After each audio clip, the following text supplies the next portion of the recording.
Before we start, I want to take a minute to talk about our friends at Bitwise. Bitwise has a lot to offer to people like us who live and breathe crypto every single day. They're a crypto asset manager with $10 billion in client assets and a team of more than 100 people across the US and Europe. They've got the world's largest crypto index fund, a wide range of crypto ETFs, on-chain solutions, you name it. They also manage private alpha strategies, have SMAs for large investors, and are one of the largest institutional Ethereum staking providers. And by the way, they've been doing it all since 2017. These guys are pretty much OGs. So check out Bitwise, go to bitwiseinvestments.com and see all they've got to offer. That's bitwiseinvestments.com, or just email james@bitwiseinvestments.com and let them know that Rekt brought you over. There are a million ways to access crypto. Do it with those who are all in on crypto, who care about the ecosystem, who live and breathe crypto every day. Look for Bitwise at bitwiseinvestments.com. And of course, always carefully consider the extreme risks associated with crypto. So here we are at Token2049. It really is one of the most energetic, incredible events. Speakers from all around the world and visitors from every country you can ever imagine, all trying to learn something together, something new, this exciting world of crypto and technology. It's where you go and make friends, lifelong friends. And what's so nice is to see people with big smiles on their faces, happy to be here and happy to be together. So hopefully see you next time in Singapore. Real Vision will be there. I look forward to seeing you all.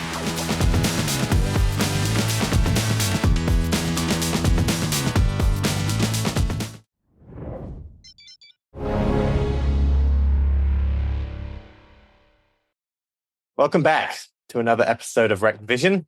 I'm here with OSF. It's not been the best week, I would say, in crypto, but definitely not the worst. Feels like it's bad for alts rather than majors. Bitcoin's still kind of hanging out above, 104K roughly at the moment. ETH hanging out just shy of 2,600. We are doing this show a day early, by the way. We're recording this a day early because OSF is traveling. It's in Lisbon for a conference this week. So you're going to get the classic OSF doing this show from his lap on his bed. Not been the first time, it'll be the last time. How are you doing at the moment, OSF? Yeah, I'm good. I'm a bit I feel a bit hungover, but other than that, I'm good, I guess. Crypto Yeah, conference is still yeah, it's just it is nice to see people in real life, I think. I know like last week was Bitcoin Vegas and there's a few things, there's ETH in Cannes coming up. So there's a few things coming up while the weather is good right now in Europe at least. So it is nice to get off the screens, I think. And seems like it's been a quiet week, really. Like Bitcoin seems to be ranging between 103.5 to 105K, it feels like. And I mean, there's a lot to talk about. Meme coins are obviously down quite a lot. The Solana ecosystem is down quite a lot. And some of the altcoins seem to be holding up kind of well. ETH seems to be holding up pretty well. So yeah, quite a lot to unpack, I think, but hasn't really been much to do, I think, in the last week or so. Am I just too disconnected to make that judgment? No, I think you've been right. I think we left the show last week when it was slightly selling off as well. And then we've kind of just tread water since then. And we said, look, we're going to use these opportunities to kind of go more risk on. I have been doing that in ETH, basically, which is kind of what I've been saying. And ETH has actually held up okay on the week. But if you started to catch some of the falling knives in some of the other altcoins, it's not been the prettiest, I think, or at least definitely some of like the more meme coin based stuff. And I would agree with you that as somebody who is in the trenches every single day, and by the trenches we mean like trading in the more left curve stuff, let's say, there has been a bit of a change of tone, I feel like, where people are really kind of saying this could be kind of the it of the meme coin on-chain Solana period, which has been with us for nearly 2 years, 18 months, really. Just because it's been very, very tough to make money in some of those sort of trades. And like even the more recent let's say, narrative, which is this internet capital markets thing, is also kind of imploded. And then we got the news that Pump.fun are actually going to do their own coin this week.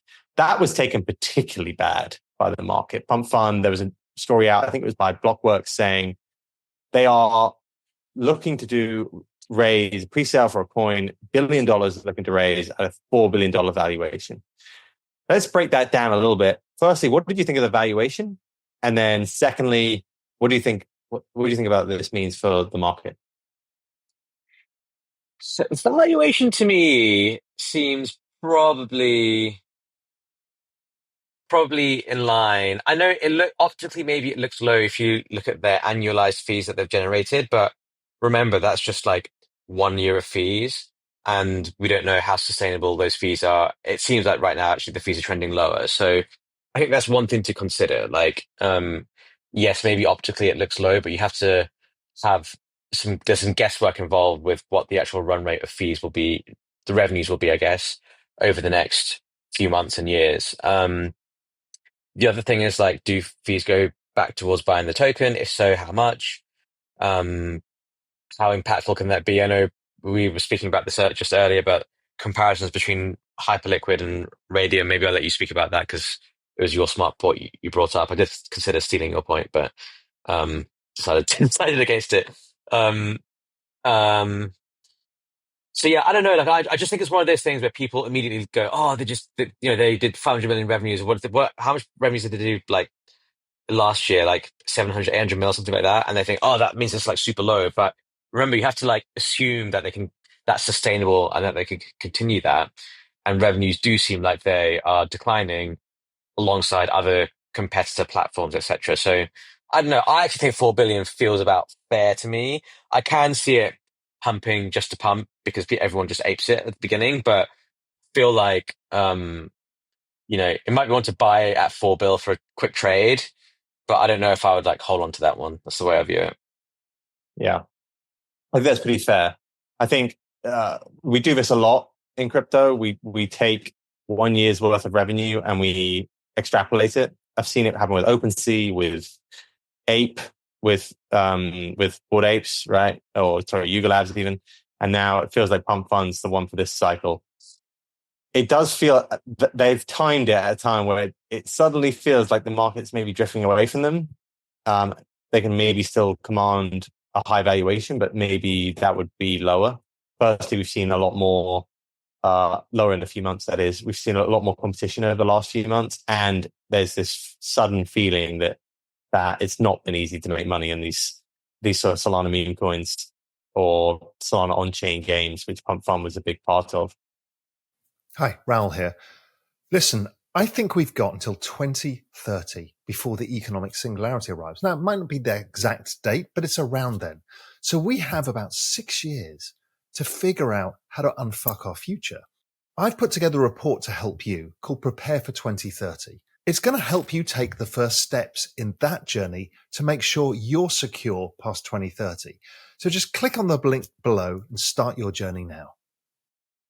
The Hyperliquid point that I made is that a lot of people are comparing it to Hyperliquid, but I think Hyperliquid has two things going for it. Number one, it's an app which actually people use. I don't think many people actually open up Pump.fun on a daily basis. They know it as the main launch platform for coins, but it's not a website I have up on my favorites. You barely ever go on it. People interact with it normally through some other form of tech, either a trading bot, or they'll maybe see it on something like text screeners or that sort of stuff.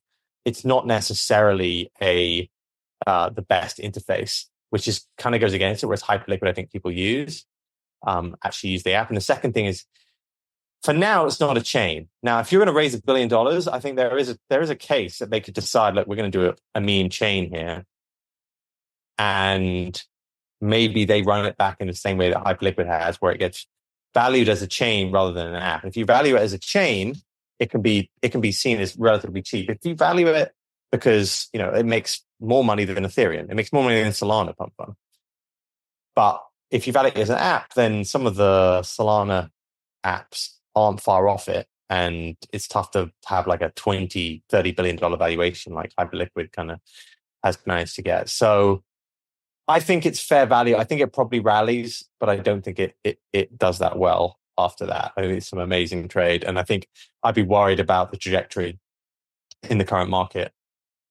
The second thing is, what do you think about this means for the market? Because a lot of people said that was the other side moment, like them coming out and launching this coin, and that this is kind of the top.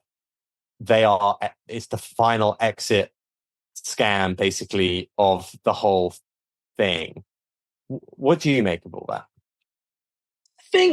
I think that's a bit overblown, in my opinion. Also, remember, this is the information we have is like the rumors published by an article, so we don't even know if anything is like fully verified, but it does sound like there's some merit to what's coming out, but we don't know the exact mechanics, we don't know the exact numbers, these are just rumors. And meme coins have sold off quite a lot on it because people seem to be expecting, people I guess are freeing up liquidity to put it all into into the Pump.fun coin. So I don't know, I don't think it's that similar to other sides, like if they do this at 4 bill, and if it does do really well and it goes up a lot and people make a lot of money, I think a lot of that liquidity that's made flows back into memes, in my opinion.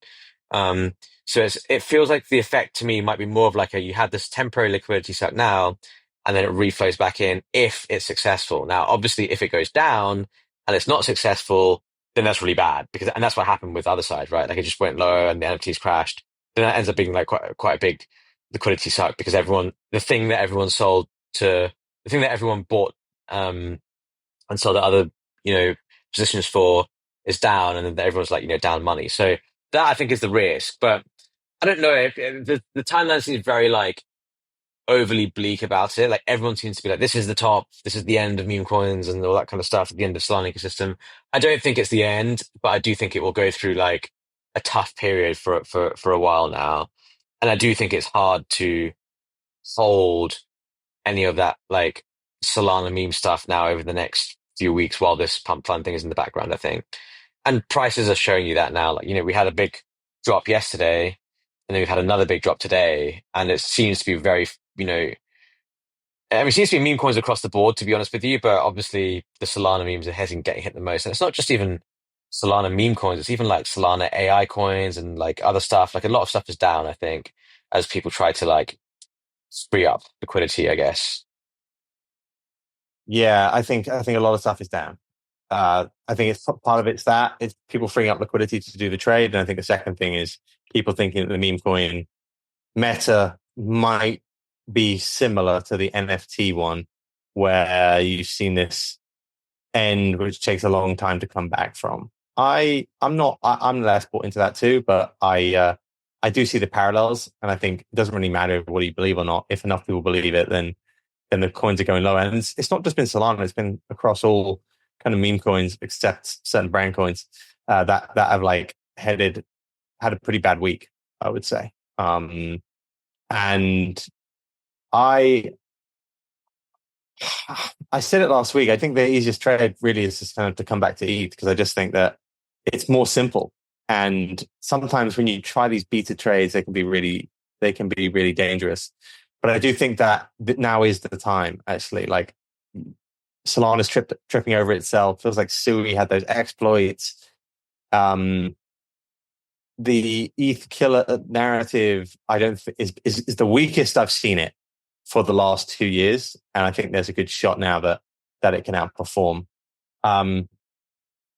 What do you make of major theory? Are you also in the ETH camp now, or are you still Bitcoin? Or I'm in the ETH camp. Like, I think my view on ETH before was like, you won't lose money buying ETH at 1,500. Will you be the best performer? Maybe not. Now I think, like you, I'm a bit more bullish on ETH continuing to perform. It feels like the wind has changed in terms of sentiment. I think if you look at charts, it feels like there's been a trend reversal. And, as I've mentioned a few times on the show, I do believe in an alt season happening and coming, and I think ETH can do very well in it. So I like ETH a lot, and I think owning ETH itself is a good trade. I also like owning ETH beta trades as well. I do think that's just the way the market thinks. The problem is, What's your ETH what do beta? you, what is the Yeah. ETH beta exactly? That's the problem. So like there will be some ETH betas that will do really well, but it's hard to identify them, I think. And I think we've spoken about how like L2 is maybe not like the best, necessarily the best play. I think in the past stuff like Lido, and I know we spoke about Eigenlayer last week as well, could be options. You know, one that could be a good option, which is a bit of a rogue one, but Ethereum Classic.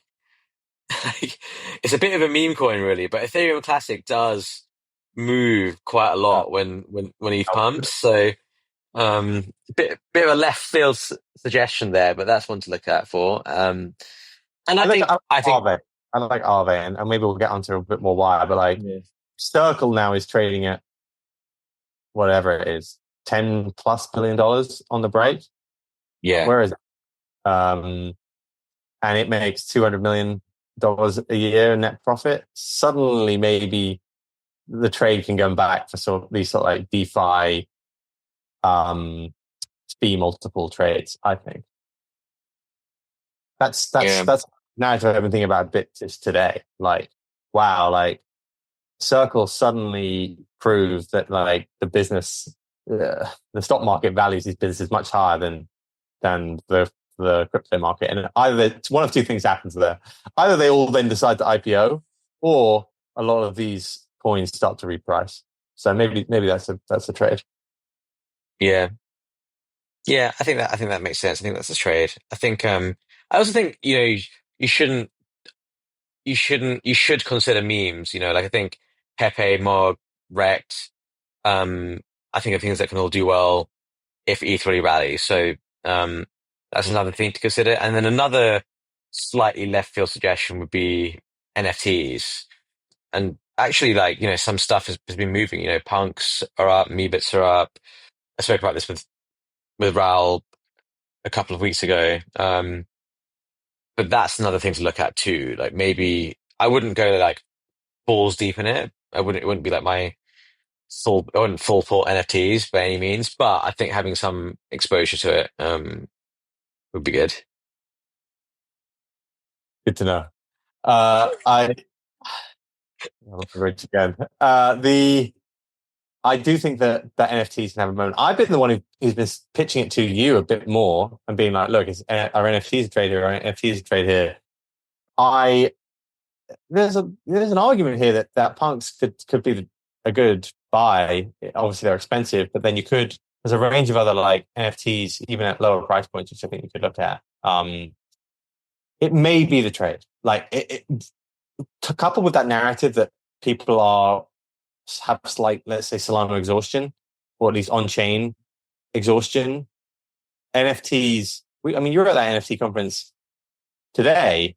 It's interesting to see how the NFT community has stayed relatively strong as its own thing. Like its own community. It's done very well through the bears. I don't think I've seen. There was like a meme conference for a while, but like it already feels like that's already like shutting down. Like the community aspect of meme coins at least hasn't been as strong as NFTs, and there is an argument here that like you could see a bit of a return to that, which I think would be interesting. What other than punks? What are you buying? I would say, um, Rekt is relatively Reg well. Reg Guy is interesting because if you compare, so lots of NFT projects have tokens now, right? And so let's look at something like Doodles, right? Like Doodles, what's the floor price of Doodles? Like 2 ETH or something? Or am I just completely off there? One Oh, ETH. Doodles floor price is 1 ETH. But the Doodles token, DOD, trades at a $24 million market cap, right? $30 million FTB. Now, Rekt Guy trades at like a zero point 0.4 ETH floor price, so it's less than half of the floor price of Doodles. But the market cap of that, the FTB, is 120 million. So the market cap there is like 4x what it is on Doodles in the token, but the NFT is like 50% lower than the Doodles NFT, which I think is quite an interesting comparison. And it's actually like that for all the, like, the Rekt guy floor price is like very low compared to all the other NFT floor prices. And I get it. I get why, because like, people are realizing and understanding that Rekt is where the Rekt coin is like where the value sits, and that's the thing that's moving. But I think look at Pudgy Penguins. They have a really high NFT floor price and a very high FTV, and I think two things can move up together. But I think that's an interesting one to look at because that screams cheap to me. Yeah, you got Rekt Obviously, guy, I'm biased. crypto dick butts. I think Rao was always really like bullish on those. Pudgy Penguins obviously is slightly higher. I think those will be a good one. Bored Apes, we've said on this show, Yeah, Bored Apes. could be an interesting trade here to get back in. And then Punk. So like the good thing about NFTs right now is because they're slightly unloved, or they have been for a while, like you can get in every single price point. I maybe they do come back. Like maybe you have a little bit of a flurry here, and while everything is falling apart in the rest of the left curve bit of the market. Let's get on to Circle, because that probably has become the biggest story of the week very, very quickly. It was a story that's kind of gone through a few twists and turns. Originally, we heard about this $4 billion valuation. Then they released the numbers and showed that they only made like 200 million a year, which is much, much lower than Tether, for example, which makes billions. So everyone was like questioning the costs of the business. Then there were rumors that there was like a bidding war for it between XRP, Coinbase, potentially a couple of other names were mentioned. Then they decided to price the IPO. They priced the IPO at 6.9 billion. It looks like it's doubled right out the gate. So we're about 13, 14 billion in terms of valuation. For a 200, what I do think about this is that crypto companies with a unique story, I think, do generally trade at a much higher multiple. You can see that with what happened with MicroStrategy, where it trades 2+X book for a long time. This is the first way that anyone has just been able to invest in the stablecoin narrative purely. And I think that's quite valuable. But what do you think about that as a valuation? Are you a buyer here at 13 billion? So, obviously it was cheap out the gate. 13 bill feels like it's more reasonably priced to me at current numbers. But if there is growth, which there could well be, that I think that could be an interesting trade. It's tempting, isn't it? Well, it's very tempting. The growth narrative is the one that you can question, because lots of banks, and we even heard about a lot of tier one banks, basically came out and said they're going to look at a stable coin. Everyone is trying to get into a stable coin market. So you could argue that they have had a head start, but they're about to come up against some of the biggest institutions in global finance, all trying to do the same thing. But it's first, and you kind of feel like it's the first time to actually have that narrative. Like, you wouldn't invest in JP Morgan for a stablecoin narrative, where you could just invest in this and just be like, I'm bullish on stablecoins, therefore I'm going to invest in Circle.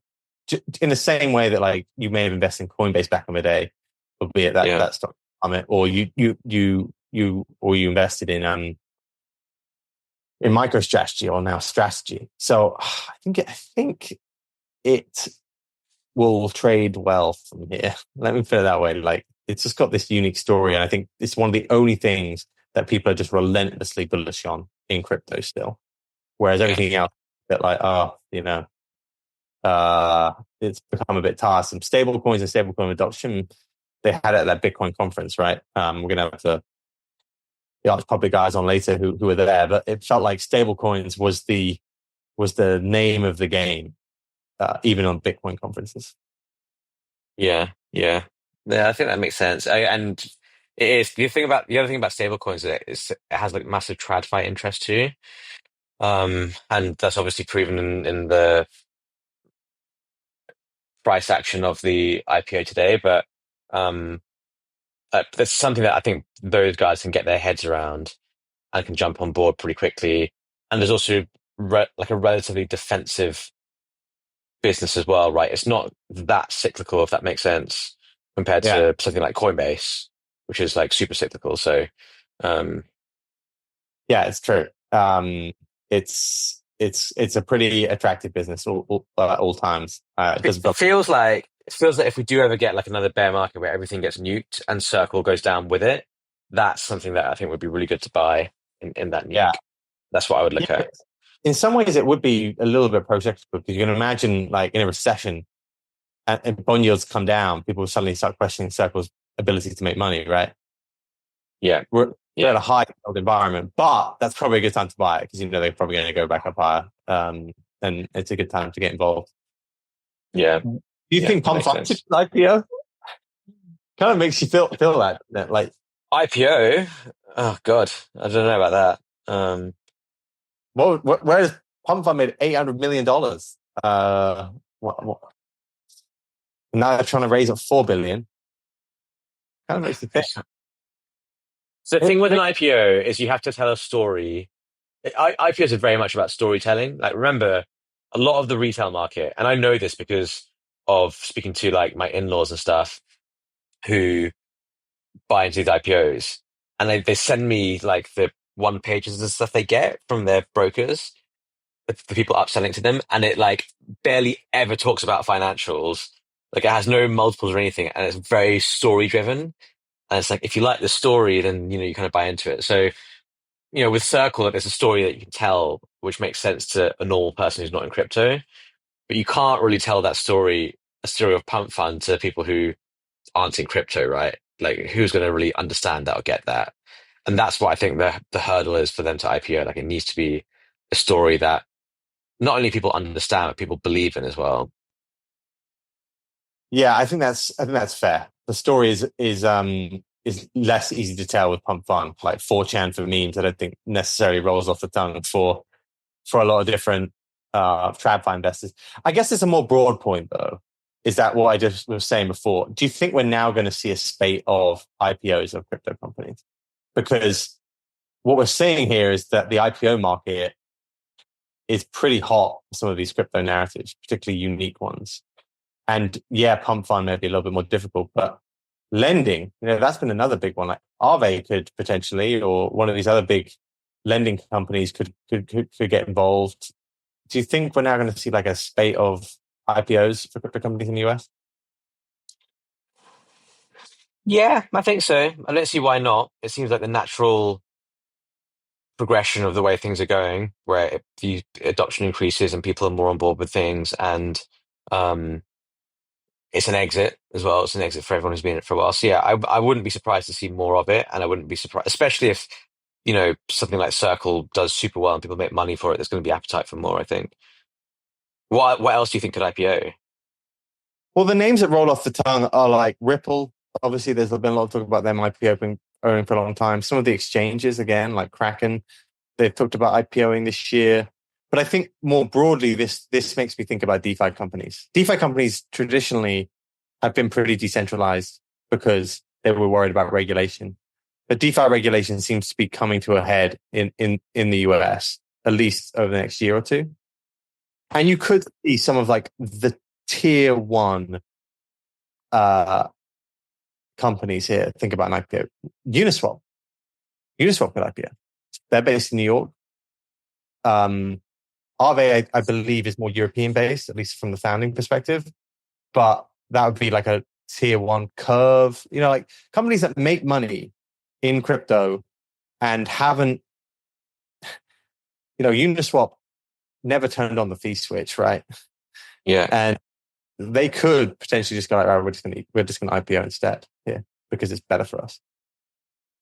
What do you think about the fact that many of these companies have offshore token foundations, which are separate legal entities to the operating companies, many of which are maybe like a US company, like the labs companies.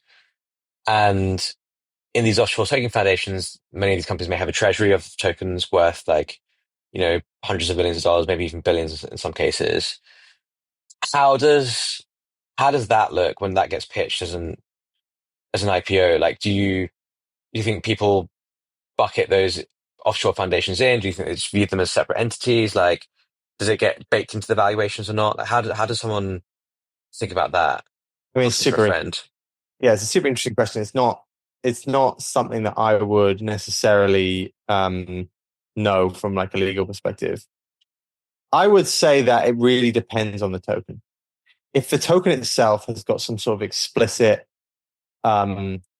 utility or flywheel in place, like, right, we are doing this with this amount of the funds, we're doing it with this amount, then I think it can be an impediment. If it's a bit more governance or undefined, then I think it doesn't necessarily become an issue. So I think I think it really depends, and I think you're going to see some creative solutions to this, basically.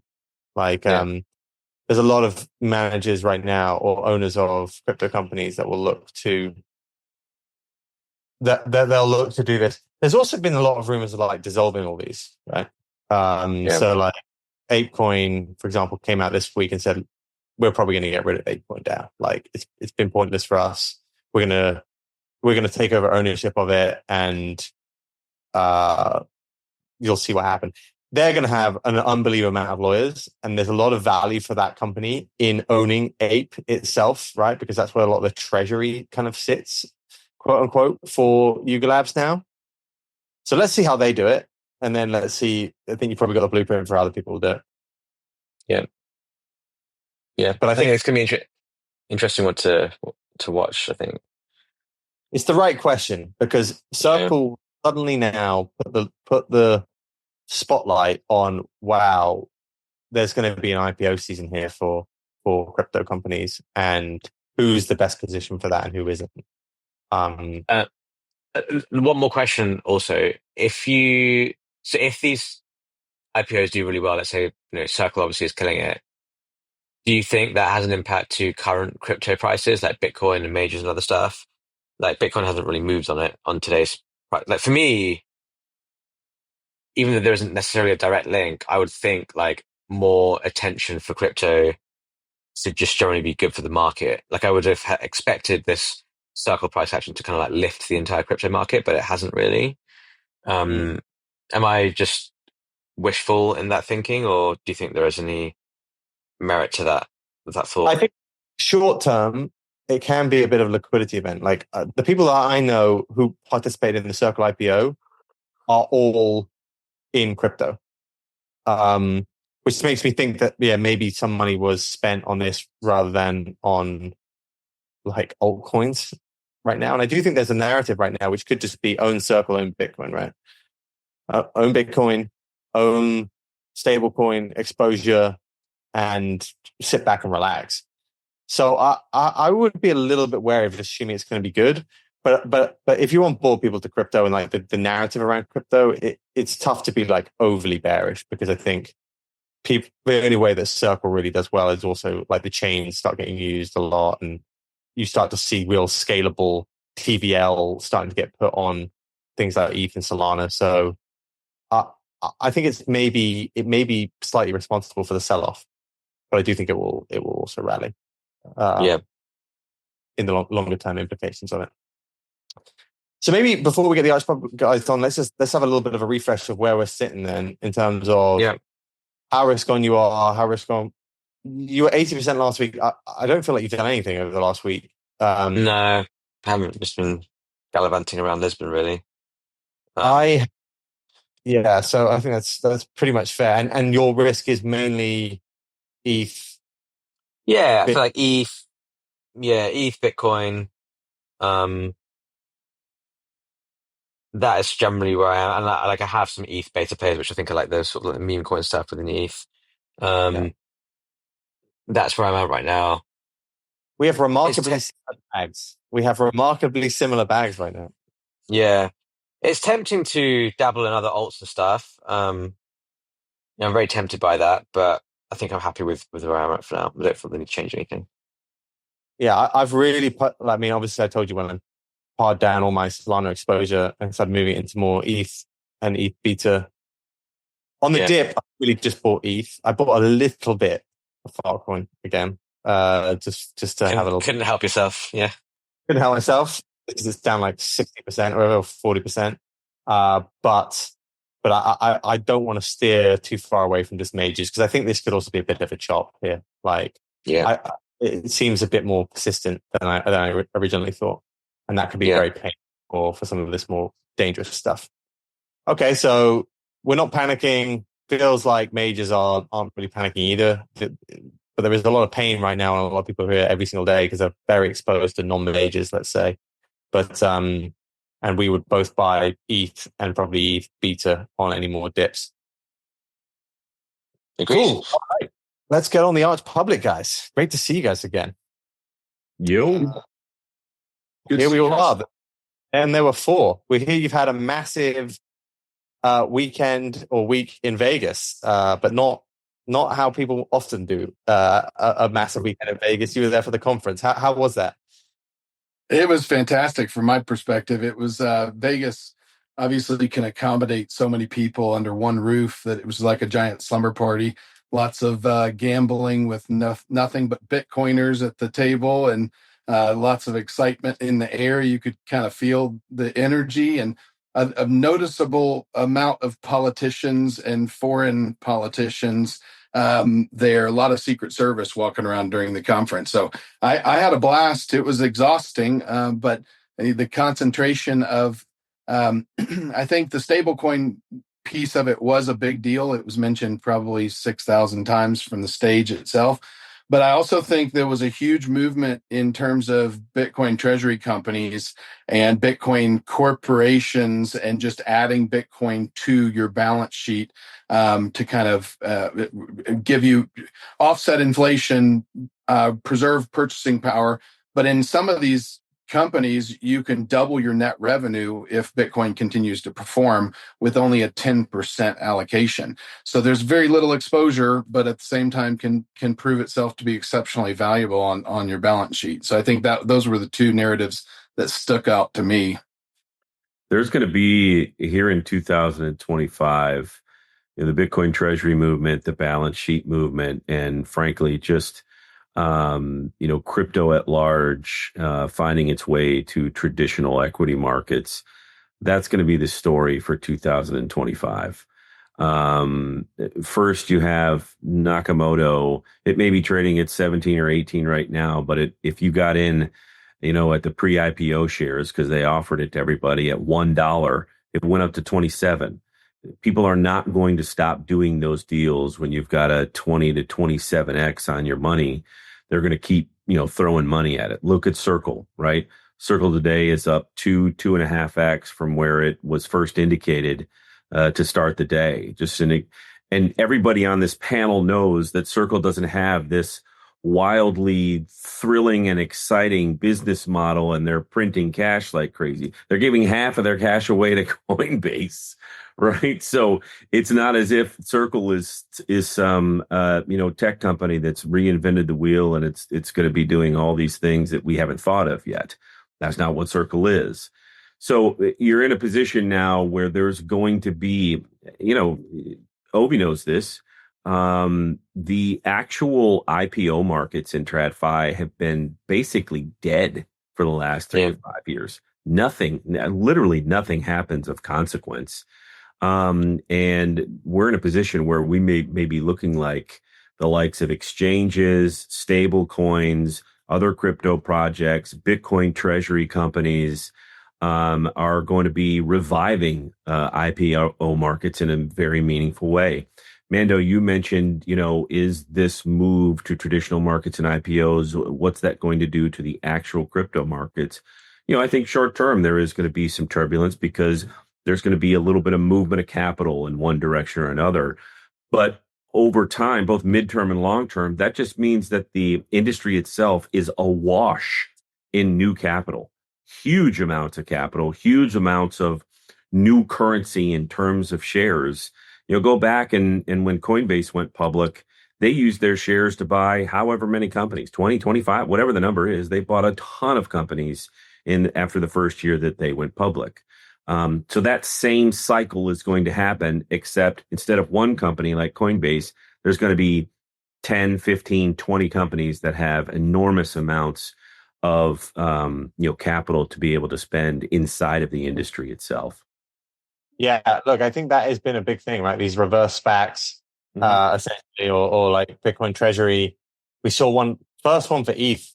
SharpLink, I think, was this week, but then you've had very big wins for Nakamoto. The trade really there is to get in at the pre-IPO or get all the private deals, right? Which I think, obviously, if you're in crypto, sometimes a lot of people have access to those sort of avenues, and that has been a bit of a pocket of everyone making money, actually, even during this period of chop for the last couple of weeks. Yeah. It's interesting to see that happen. That's been like the thing that Wall Street has really picked up on. Like, oh wow, we can do this, and like dead company, which we suddenly change the narrative around, can just 20x by just saying they're going to buy some Solana or buy some ETH or buy some Bitcoin. The actual architecture of dead company transactions, and you effectively take it over via RTO.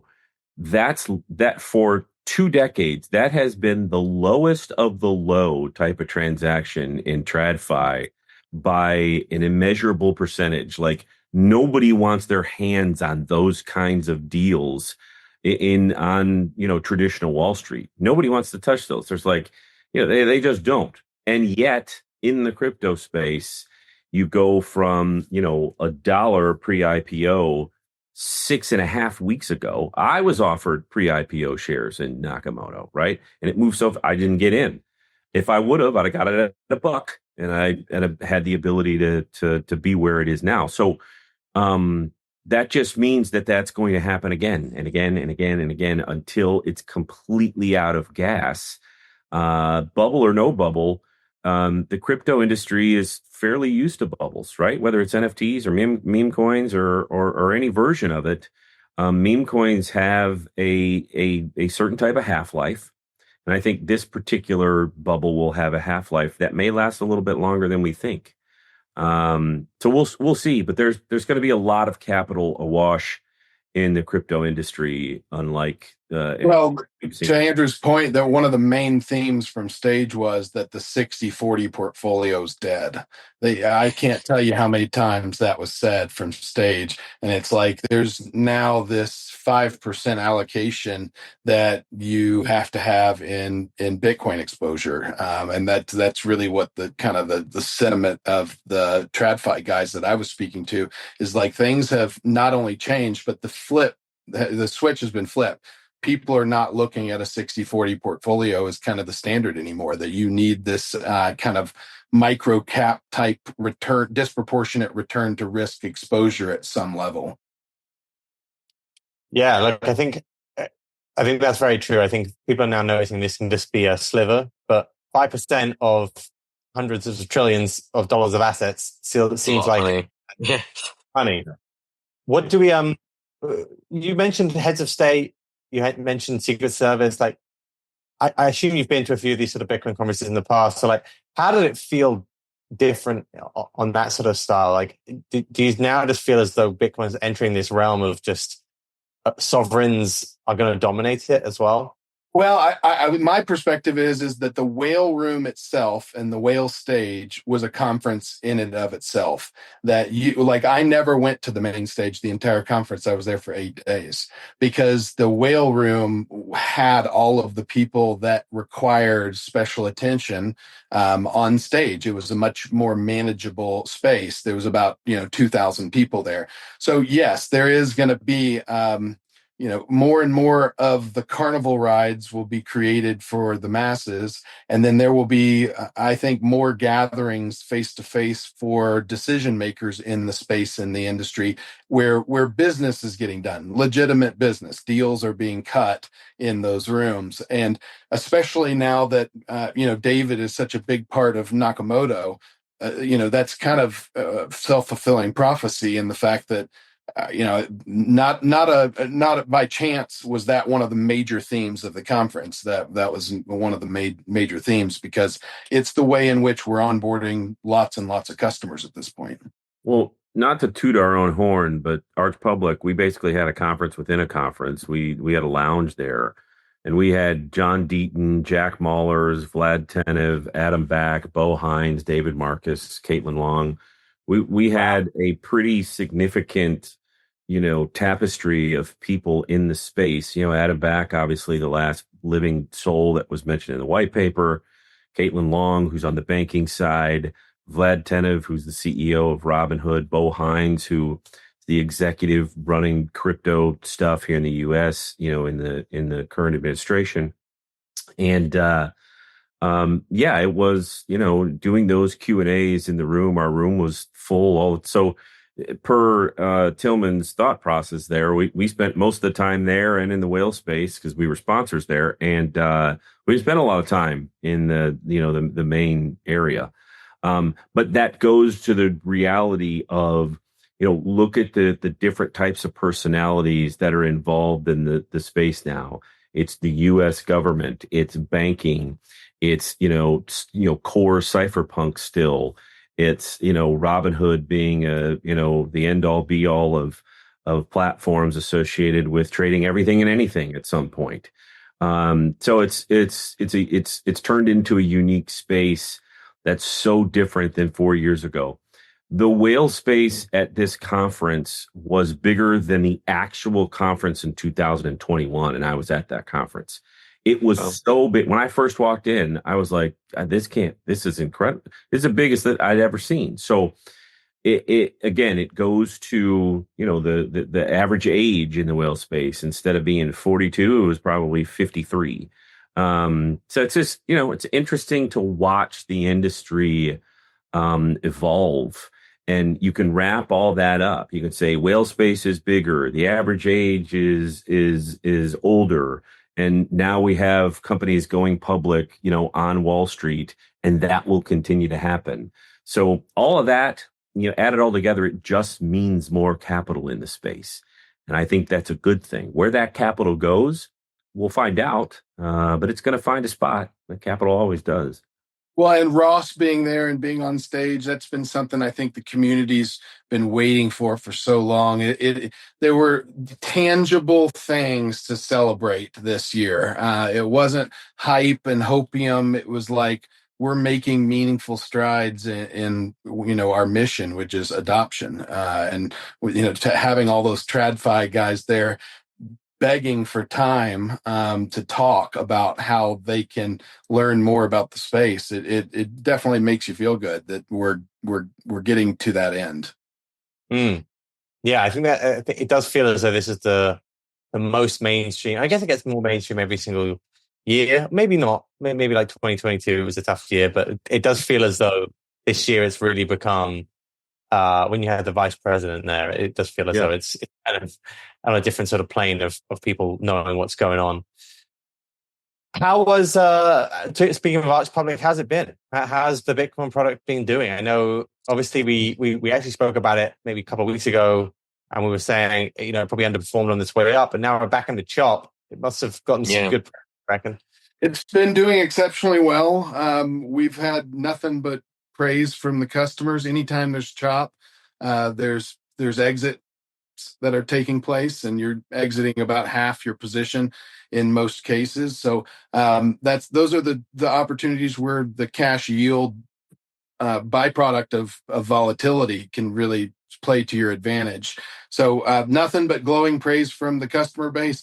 It can be applied in so many different ways. You get exactly what you want out of it. If you want to accumulate right now with very little selling, then you can choose to do that. And obviously you have the ability to determine what the upside from this price point is. If you're a Larry Fink guys that think, you're 7x from here, you probably want to be more bull bias than sell bias or bear bias.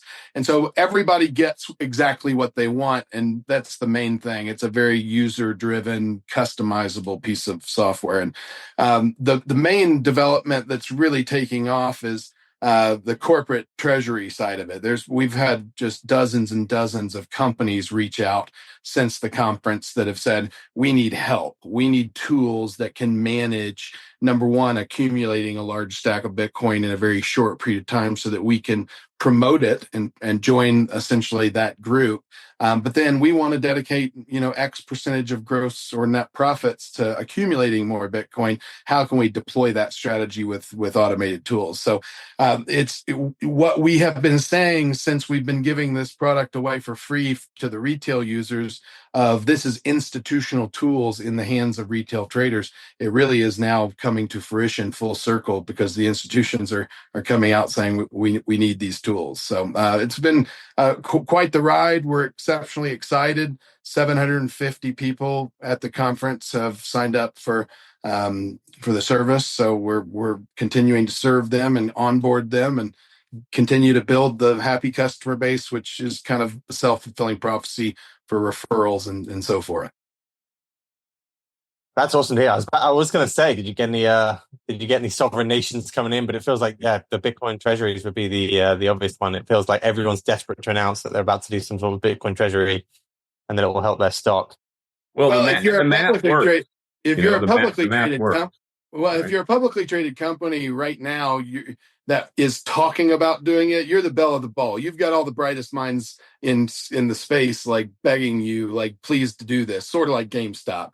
But what about for the plumbing company that's sitting on $4 million in cash that wants to deploy 10% of that? Like there's a huge market, hundreds of millions of companies that exist out there that this could help them. And I would argue it helps them even more. If you're NVIDIA, you have a pretty good return in reinvested dollars into your business model. If you're a plumbing company and you have very tight margins and high competition in an area, Bitcoin being on your balance sheet, even to the tune of 10%, could be the difference maker in terms of your expansion opportunities and the ability to borrow money for those expansion opportunities. So we're seeing the bottom line is that debt capital is looking for businesses with Bitcoin included in the model. That's the kind of the undertone. Exciting, isn't it? Definitely exciting time. The narrative is almost changing to like, oh, these guys are being like when Tesla first did it.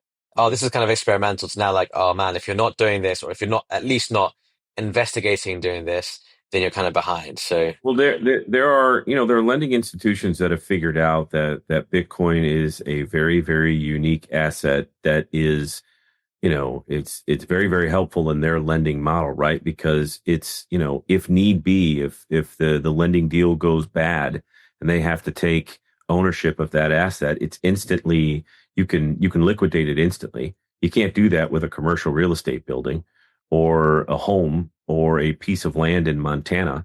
You can't liquidate it instantly.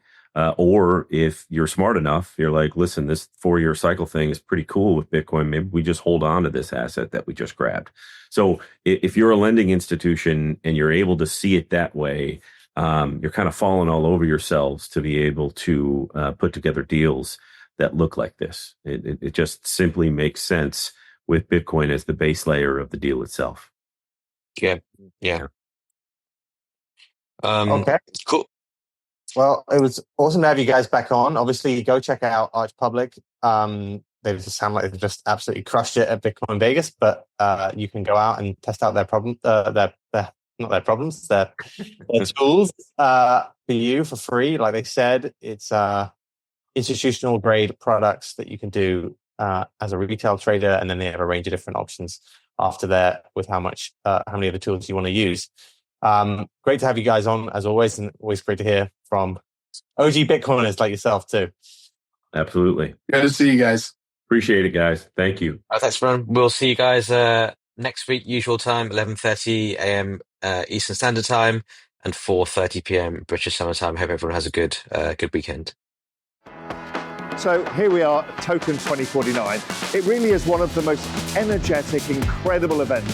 Speakers from all around the world and visitors from every country you can ever imagine, all trying to learn something together, something new, this exciting world of crypto and technology. It's where you go and make friends, lifelong friends. And what's so nice is to see people with big smiles on their faces, happy to be here and happy to be together. So hopefully see you next time in Singapore. Real Vision will be there. I look forward to seeing you all.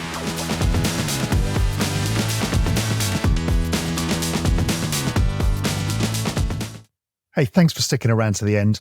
Look, if you enjoyed it, hit the subscribe button and check out the video here on the right-hand side. I'm sure you'll enjoy that one as well. And if you're ready for more, go to realvision.com/join. I'll see you there.